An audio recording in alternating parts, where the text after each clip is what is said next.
was talking to a teacher the other day and he was like, yeah, pronunciation is not that important, I don't care about it. And then I was like, obviously there's a misconception here.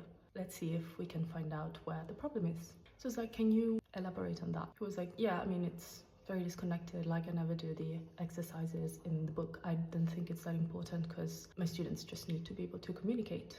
They don't need to speak like the queen. I'm like, yes, so far so good. So how is it not important? He's like, well, I don't really do pronunciation in class. And in my head I was like, I'm sure that that's not true. I just think he doesn't realize. So let's see if like we can take him there. So it's like, when you do grammar or vocabulary, what do you have in your mind? It's like, well, meaningful pronunciation.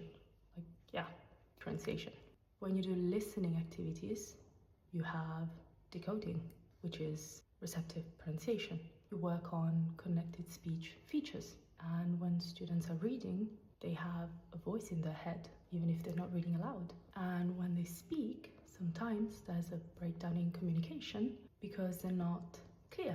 See where I'm going with this? And he was like, but I still don't think that my students need to be able to pronounce everything perfectly. It's like, no. Comfortable intelligibility means that students need to be able to speak in a way that is understandable, easily understandable. They don't need to sound like a native speaker. They need to sound good enough that everyone can understand them without too much strain. And he was like, okay, that makes sense. So in a lesson, almost everything you do will have a component of pronunciation in it.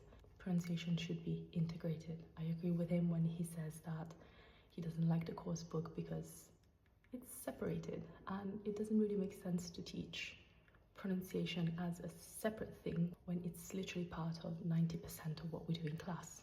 So if you want to know more about pronunciation, what I would suggest is you look into Adrian Underhill.